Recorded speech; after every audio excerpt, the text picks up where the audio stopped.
Kita hampir tiap hari lakuin itu, Mas. Tapi tetap aja hasilnya begini. Mahesa mulai bingung jika sudah begini. Sebab ia harus memanjangkan akalnya ketika sudah berurusan dengan Widya yang mulai bersedih sebab hasil tes speknya yang selalu negatif. Sudah 10 bulan mereka menikah, namun tanda-tanda kehamilan belum juga muncul. Bukan tanpa sebab ia merasa frustasi seperti itu, sebab pertanyaan-pertanyaan yang muncul dari keluarga besar dan teman-teman sekitarnya terus menghantuinya. Gimana? Udah positif apa belum? Gimana? Udah berapa bulan? Pikirannya selalu merasa terdistraksi, tentu saja ia merasa sedih oleh pertanyaan-pertanyaan ini. Bukan karena baru seumur jagung umur pernikahan mereka, namun karena adanya tekanan dari sekitar mau tidak mau membuatnya berpikir berlebihan. Bagaimana kalau hal ini berlanjut sampai bertahun-tahun? Baru 10 bulan pernikahan saja, banyak sekali hal miring yang ia dengar. Contohnya seperti banyaknya perempuan lain yang bisa hamil untuk Mahesa. Banyaknya komentar bahwa ia tidak subur dan sulit hamil. Dan yang paling lucu adalah, komentar negatif yang muncul bukan dari keluarga dekat, malah melainkan dari kerabat jauh. Sayang, begitu banyak nikmat yang Allah berikan, ibarat kata kita diberikan 10 kenikmatan, dan satu kenikmatan yang jain Allah cabut, hal itu nggak serta-merta buat kita nggak bersyukur dengan nikmat yang lainnya. Masih ada 9 nikmat yang seharusnya bikin kita selalu ingat bahwasannya nggak hanya pada satu nikmat yang belum sempurna saja pikiran kita tertuju. Cobalah untuk ikhlas. Pikiran kamu coba dibawa santai. Siapa tahu di saat kamu udah benar-benar di titik itu Allah malah berikan kejutan tidak terduga sayang. Widya mengeratkan pelukannya pada tubuh Mahesa. Widya selalu bersyukur, Mas. Widya nggak pernah protes terhadap apapun. Tapi Widya sedih. Sedih aja gitu. Kayak Widya nggak bisa jadi istri yang sempurna. Bahkan sampai sekarang Widya nggak bisa kasih apapun buat Mas Mahesa. Widya yang malah selalu ngerepotin tanpa jeda. Dari yang Mas beresin semua masalah keluarga Widya, sampai sekarang Mas yang malah kerepotan karena Widya yang selalu bikin Mas susah. Sikap Widya yang childish kayak gini pasti bikin Mas mau nggak mau mikirin cara buat Widya nggak sedih, kan Mas? Nggak, sayang. Lembut sekali jawaban Mahesa. Entah berapa kali lelaki itu bahkan mengecup puncak kepala istrinya. Mas bohong. Pasti Mas mikir keras gimana caranya supaya Widya nggak sedih, kan? Widya mengusap asal air matanya. Untuk sekarang Widya bisa tenang. Tapi gimana kalau suatu saat Widya kehilangan semua ini? Mahesa menaikkan satu alisnya ke atas.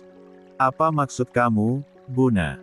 Kalau suatu saat Mas lelah sama Widya dan akhirnya milih pergi, Widya harus gimana, Mas?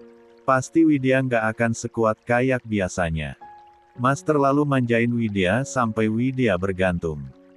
Widya jadi nggak mandiri sampai-sampai harus was-was kalau Mas bakalan direbut sama perempuan lain yang pasti jauh lebih potensial dibandingkan Widya.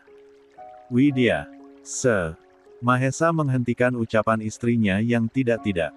Sekali lagi mengecup puncak kepala sang istri. Kalau Mas memang punya niat seperti itu, kenapa Mas harus tungguin kamu sampai tamat sekolah, Bun? Kenapa Mas harus cari tahu semua tentang kamu? Mahesa sedikit mengurai pelukannya dan menatap sepasang mata Hazel sang istri. Kamu itu obat bagi Mas. Kamu itu seseorang yang bisa mengalihkan seluruh dunia Mas.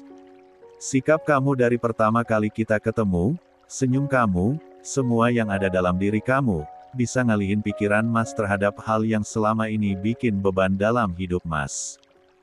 Kening Widya berkerut dalam. Beban. Iya. Beban apa, Mas? Tanya Widya yang kini malah teralihkan pikirannya. Kini ucapan Bagas mengenai Mahesa yang mengatakan bahwa pamannya itu belum tuntas dengan masa lalunya berkelebat di kepalanya. Mahesa menarik napasnya dalam-dalam dan mengembuskannya perlahan. Semua beban, sayang. Apapun itu.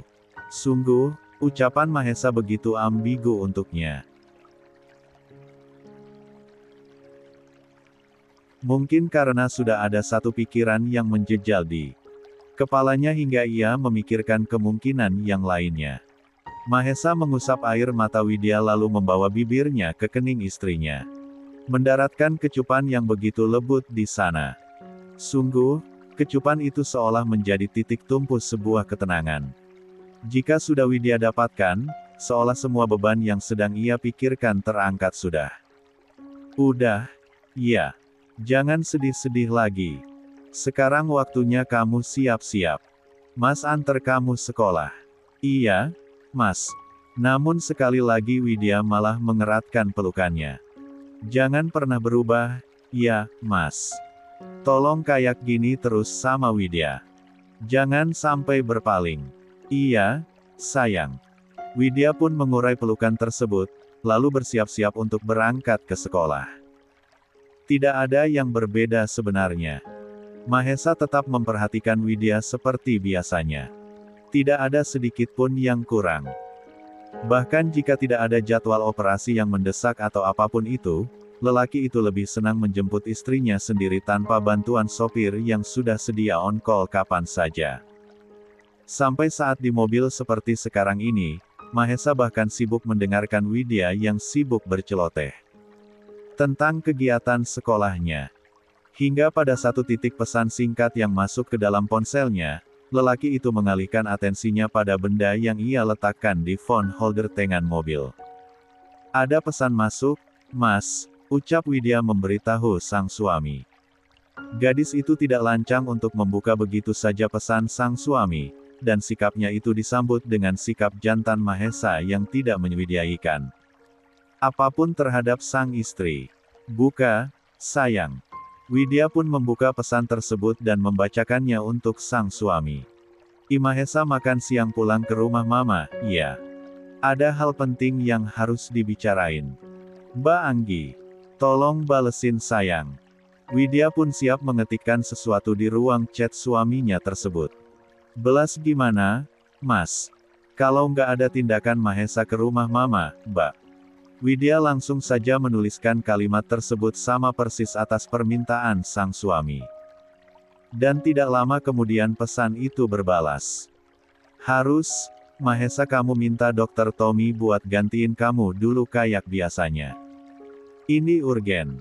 Kamu nggak bisa nggak datang, Mbak Anggi. Mahesa pun mendesahkan napasnya. Pun akhirnya menginstruksikan pada sang istri untuk membalas kata, ya, untuk menjawab pesan singkat tersebut. Melihat ekspresi Mahesa yang sedikit berubah membuat Widya bertanya-tanya. Namun hal itu ia simpan saat mereka sudah sampai di depan sekolahnya. Yang rajin belajarnya. Iya, Mas. Widya pun menyandang tas ranselnya, meraih tangan Mahesa untuk ia salimi. Pergi ya, Mas. Iya, sayang. Tidak lupa Mahesa menyematkan kecupannya di kening sang istri sedikit lama. Sayang banget sama kamu, ucap Mahesa sebelum membiarkan istrinya itu pergi. Widya tersenyum. Kemudian dengan gemas balas mengecup singkat bibir Mahesa. Perempuan itu langsung berbalik setelah menyematkan bibirnya ke bibir sang suami dengan singkat. Meraih handle pintu dan hendak keluar. Namun lengannya malah ditahan oleh tangan kokoh Mahesa yang menariknya begitu saja. Kurang. Hah. Widya yang tidak mengerti malah membuat Mahesa semakin gemas. Hal itu memicunya untuk tidak berbasa-basi. Langsung Sanaya lumat bibir merah ceri tersebut. Bahkan membuat tubuh gadis itu duduk di pangkuannya. Untung saja, kaca super gelap pada mobil Mahesa bisa melindungi apapun yang terjadi di dalam. Hingga mereka tidak perlu cemas jika ada yang melihat. Hingga pada satu titik, bunyi bel membuat mereka menyudahi semuanya. Mas, kurang, sayang. Kalau bibir Widya bisa ngomong, dia bakal protes kenapa diisep terus. Mahesa terkekeh, kemudian membawa bibirnya untuk mengecup samping kepala sang istri. Sorry, nggak apa-apa. Widya berangkat, ya, Mas. Iya, sayang. Semangat kamu.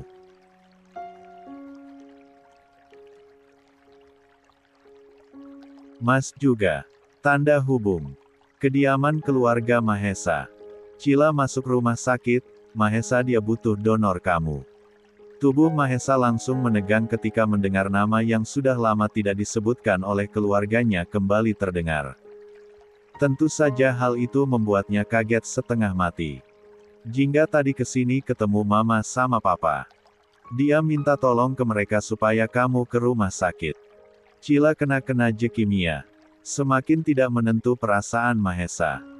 Dua orang yang sudah lama menghilang itu tiba-tiba datang dan membawa kabar yang tidak mengenakan. Tubuh Mahesa seketika kaku. Iya, Mahesa sebaiknya kamu cepat-cepat ke rumah sakit deh. Khawatir kondisinya semakin drop. Kita semua tes buat tahu siapa yang cocok. Tapi dokter saranin buat orang yang paling dekat hubungannya. Ayah atau ibunya. Jingga udah tes, dan dia sama sekali nggak cocok, Mahesa makanya dia berharap ke kamu. Jujur Mbak juga bingung kejebak situasi yang kayak gini. Jujur semuanya juga bingung, Mahesa tapi Cila tetap anak kamu. Walau kamu sama Jingga udah nggak sama-sama lagi, tapi ada Cila di antara kalian. Kita harus tolongin. Sesak, tentu saja itu yang dirasakan oleh Mahesa. Bahkan anaknya itu dibawa pergi oleh mantan istrinya beberapa hari setelah ia lahir. Jangan tanyakan bagaimana wajah putrinya yang hanya sempat ia gendong beberapa bulan itu saat ini, ia bahkan juga tidak tahu sama sekali. Kepergian perempuan yang dulu sangat ia puja itu menyisakan luka yang sangat dalam. Perempuan itu akhirnya memilih pergi saat ia sedang berjuang untuk menunjukkan diri bahwa ia bisa menjadi suami yang baik walau usia mereka masih terbilang muda. Mereka berpacaran sejak sekolah menengah atas. Dan akhirnya memutuskan menikah saat Mahesa bahkan masih dalam masa internshipnya. Mahesa tipe lelaki setia yang tidak ingin bermain-main terhadap hubungan. Pikirannya untuk menghindari hal yang tidak membuatnya mendesak Jingga agar mereka menikah saja. Tentu saja selama berpacaran seorang Mahesa menjaga Jingga dan baru menyentuhnya ketika mereka sudah resmi menikah. Menyentuh di sini adalah dalam artian hubungan yang lebih dalam yang biasa dilakukan oleh pasangan suami istri tentu saja. Umur yang saat itu menurut sebagian orang dianggap terlalu muda untuk menikah, tapi tidak untuknya dalam membangun suatu hubungan yang serius. Saat itu ia berumur 23 tahun, dan Jingga berumur 21. Walau hanya menikah secara siri atas permintaan sang wanita, Mahesa tetap menjadi suami yang baik untuk perempuan itu. Kemauan Mahesa untuk membangun hubungan yang sehat amat keras waktu itu. Dan Jingga yang belum siap dengan keterikatan memilih jalan lain. Kini, setelah 9 tahun menghilang, perempuan itu tiba-tiba kembali datang dengan kabar yang tidak mengenakan. Tentang putri mereka yang terkena leukemia. Ucap Ranti kakak pertama Mahesa yang baru saja datang. Perempuan itu sudah panik setengah mati. Tentu ia tidak ingin keponakan yang baru ia temui beberapa saat yang lalu itu semakin buruk kondisinya. Perempuan itu duduk tepat di sebelah Mahesa di sofa panjang ruang tamu tersebut. Kamu harus ambil tindakan cepat, Mahesa Mbak udah lihat Cila. Dia mirip banget sama kamu. Ranti mengeluarkan ponselnya, menunjukkan beberapa foto yang sempat ia ambil tadi saat di rumah sakit tempat keponakannya itu dirawat. Mahesa mengambil alih benda pipi itu. Melihat dengan seksama gadis kecil yang terbaring di tempat tidur tersebut. Perasaannya seketika berkecamuk. Tidak menentu tentu saja saat melihat paras cantik sang putri yang begitu mirip dengannya. Ia juga memiliki kecantikan ibunya. Mama dan papa juga di sana sekarang. Eyang, Bagas, semua sedang tes. Mana tahu ada yang cocok. Semakin tidak menentu perasaan Mahesa mendengar ucapan sang kakak. Harus apa dia sekarang? Bukannya ia tidak berusaha mencari anak dan istrinya yang hilang kala itu, tapi Jingga terlalu pintar. Ia bahkan mampu mengganti identitasnya agar Mahesa tidak bisa melacaknya.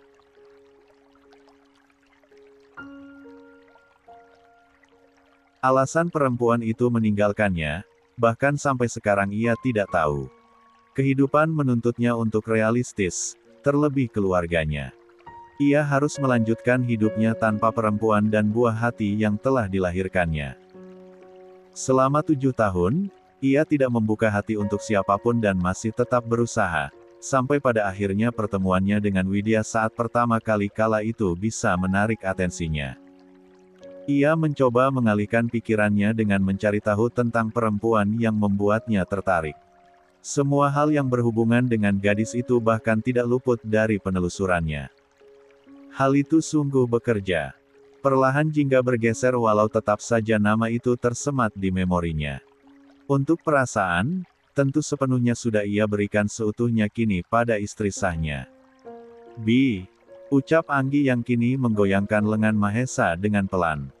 Kok malah ngelamun? Pikirin yang lain nanti aja. Sekarang pikirin anak kamu dulu. Kamu cari-cari dia, kan selama ini. Sekarang dia udah ketemu. Bahkan dia datang sendiri setelah sekian tahun lamanya, Mahesa. Nggak udah kamu pikirin mamahnya gimana, pikirin aja anak kamu. Dia butuh pertolongan cepat. Kita ke rumah sakit sekarang, iya. Mahesa langsung beranjak dari kursinya. Jiwa seorang ayah dalam dirinya muncul seketika. Di rumah sakit mana, Mbak? Tanya Mahesa bergegas meraih kunci mobil dalam saku celananya. Di rumah sakit Harapan Ibu Medista. Baik Anggi dan Ranti langsung mengekori Mahesa dari belakang. 3 bersaudara itu langsung terburu-buru berjalan menuju mobil. Pelan-pelan, Mahesa jangan ngebut-ngebut. Mahesa yang sudah dilanda panik pun tidak bisa berpikir lagi. Fokusnya sekarang tertuju pada sang anak yang ia lihat terbaring pucat di atas tempat tidur. Siapa yang tega melihat anak kandungnya sendiri tidak berdaya seperti itu? Bahkan saat ini ia begitu ingin memeluknya. Rasa rindu itu seketika menyerbunya. Ia ingat pertama kali saat menggendong bayi kecil yang begitu menggemaskan itu dulu. Setiap hari bahkan ia menimangnya, memandikannya, melakukan apapun yang seharusnya suami lakukan untuk memanjakan istri dan anaknya. Sesampainya di pelataran rumah sakit, Mahesa langsung keluar begitu saja. Bahkan ia tidak menunggu 2 kakaknya yang baru saja turun dari mobilnya. Duh, pelan dong jalannya. Protes Anggi. Tadi aja bengong, sekarang kelabakan pengen cepet-cepet. Emang kamu tahu di mana kamar rawatnya? Sialnya Mahesa memang tidak tahu. Ia hanya menggunakan instingnya untuk melaju masuk ke dalam gedung rumah sakit mewah di hadapannya. Di mana, Mbak? Tanya Mahesa tanpa menghentikan langkahnya. Nicu lantai 7. Cila ada di sana. Tadinya di ruang rawat yang ada beberapa orang di dalam sana, tapi Eyang minta dipindahin kamar yang paling bagus.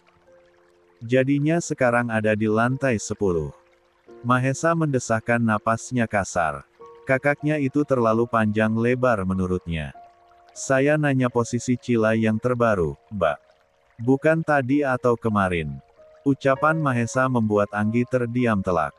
Adiknya itu jika sudah berada dalam mode seriusnya maka akan sangat berbahaya. Gegas memasuki lift, lelaki itu langsung memencet tombol angka 10.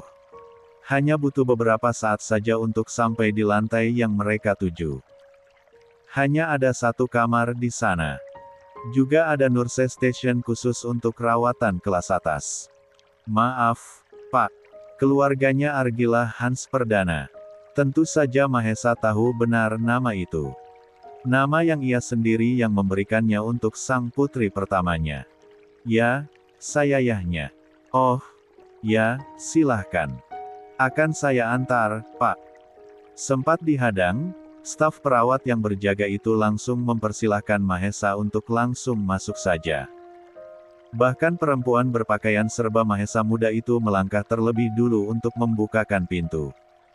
Dan, ceklek, dek, jantung Mahesa langsung berdebar melihat siapa yang tengah tergeletak di atas ranjang. Perasaannya langsung kalut. Tidak tentu arah sekarang. Terlebih lagi ada objek lain yang menarik perhatiannya. Perempuan yang tadinya duduk di samping ranjang putrinya itu berdiri dan menatap ke arahnya. Membuat pandangannya pun tertarik pada satu titik garis yang sama. Untuk sesaat tatapan mereka saling memaku dalam. Seolah lewat sepasang mata mereka saling berbicara. Beberapa detik pun berlalu, sebelum wanita itu menggerakkan kakinya untuk melangkah dan berlari ke arah Mahesa. "Mas," Ishak Jingga langsung membenturkan begitu saja tubuhnya ke tubuh Mahesa. Perempuan itu peluk erat-erat lelaki yang selama ini sangat-sangat ia rindukan ini. Demi apapun, ia tidak pernah ingin meninggalkan Mahesa dengan alasan apapun. Dia terpaksa harus melakukan hal tersebut demi masa depan lelaki ini. "Cila, Mas," Ishak Jingga menangis. "Cila sakit." Untuk beberapa saat Mahesa hanya diam. Ia mencerna semua yang sedang terjadi. Apa statusnya dengan perempuan ini sekarang? Ia bahkan tidak pernah mengucapkan talak pada perempuan ini. Kelebat bayangan perempuan cantik yang kini menjadi istri sahnya langsung mengisi penuh isi kepalanya. Lelaki itu terhenyak, langsung melepaskan begitu saja pelukan ibu dari putrinya tersebut. Jingga langsung merasa kosong. Ia sudah bersiap diri akan penolakan ini. Ia pantas mendapatkannya. Lelaki ini pasti sekarang membencinya. Mahesa mengalihkan atensinya pada gadis kecil yang kini sudah membuka matanya. Bibir mungilnya memanggil sang mama. "Mama." Jingga langsung menoleh, berjalan ke arah sang anak dengan terburu-buru. "Ya, sayang. Cila butuh sesuatu," tanya perempuan itu lembut. "Haus, Ma." "Oke, Mama ambilin minum." Perempuan itu mengatur bed tidur agar posisi anaknya menjadi setengah duduk. "Udah nyaman, Nak?" tanya Jingga lagi. "Udah, Ma." Setelah memastikan putrinya merasa nyaman, barulah Jingga mengambil minum yang ada di atas nakas dan memberikannya pada sang putri. "Makan, ya, sayang. Dari kemarin kamu belum makan." Gadis cilik itu menggeleng lemah.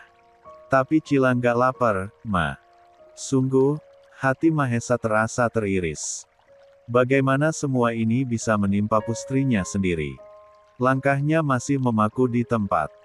Bahkan semua keluarga Mahesa yang ada di sana juga masih syok menerima semuanya. "Mahesa," ucap Mama Indah menyentuh pundak Mahesa. Wanita parubaya itu memberikan instruksi agar anaknya tersebut mendekat. "Ayo, lihat anak kamu." Tatapan Mahesa sangat datar, apalagi mendengar satu kata yang meluncur dari bibir gadis kecil itu. "Papa." Dek. Perasaannya semakin berkecamuk tidak tentu arah. Bagaimana anaknya itu bisa tahu kalau dia adalah ayahnya? "Sini, Pak. Cila pengen peluk Papa." Kalimat itu langsung membawa langkah Mahesa untuk mendekat. Kini ia berdiri tepat di samping ranjang putrinya. "Papa," ucap gadis kecil itu memeluk tubuh Mahesa begitu saja. Lelaki itu langsung membeku seketika. Terlebih saat mendengar kalimat selanjutnya. "Cila kangen sama Papa." Jingga langsung meneteskan air matanya. Kasihan sekali nasib putrinya ini. Sejak kecil dia tidak mendapatkan kasih sayang seorang. Mahesa bingung harus mengatakan apa. Tapi tangannya bergerak membalas pelukan itu dan mengusap puncak kepala putrinya. Membawa bibirnya untuk mengecup ubun-ubun anaknya. "Papa juga kangen sama Cila. Kemana aja Cila selama ini? Kenapa tinggalin Papa? Papa cari Cila kemana-mana tapi nggak ketemu." Gadis cilik itu mengurai pelukannya. "Papa cari-cari Cila," Mahesa menganggukkan kepalanya. "Iya, sayang. Tentu Papa cari Cila." Air mata gadis itu meleleh begitu saja. Cila memiliki hati yang sangat lembut persis seperti ibunya. Gampang mengibah hati. Tapi kenapa Mama selalu bilang kalau Papa sibuk kerja? Baru kali ini Cila bisa peluk Papa. Padahal udah lama Cila kangen banget sama Papa. Mama cuma kasih foto papa aja sama video-video waktu papa gendong Cila pas masih bayi. Sekarang kini Mahesa tahu, Jingga tetap membentuk ingatan sang anak agar dia tahu bahwa seorang Mahesalah ayah kandungnya.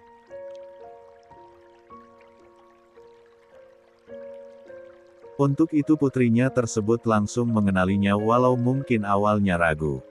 Mahesa menatap Jingga dengan tatapan tidak terbaca. Perasaan marah, kecewa, berbalut menjadi satu.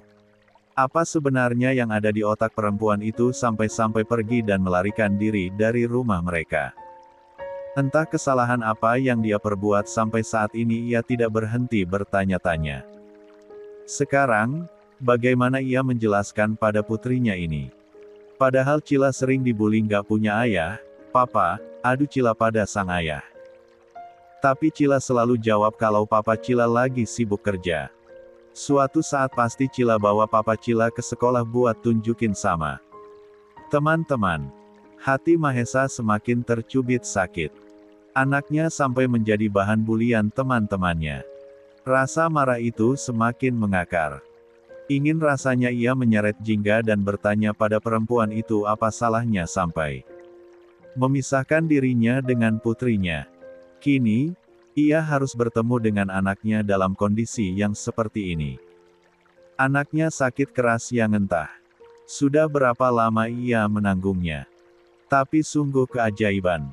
Kondisi Cila yang tadinya menurun, seketika naik ketika sepasang mata anak kecil itu menangkap ada sosok sang ayah di sekitarnya. Nanti kalau Cila udah sembuh dan bisa sekolah lagi, jemput Cila ke sekolah, ya, Pak. Cila pengen lihatin papa Cila ke teman-teman Cila. Ucapan polos gadis kecil itu membuat seluruh orang yang ada di kamar rawatan intensif tersebut meneteskan air matanya. Bahkan Mama Indah yang sudah sempat mencecar menantunya itu hanya bisa terdiam melihat situasi yang seperti ini. Wanita parubaya itu tidak pernah menyangka bahwa perempuan ini akan pernah kembali. Dari tadi otaknya sudah berpikir keras tentang menantu barunya Widya. Bagaimana kalau gadis itu tahu bahwa Mahesa sudah memiliki anak bahkan istri yang belum pernah ia jatuhi talak? Pasti, sayang.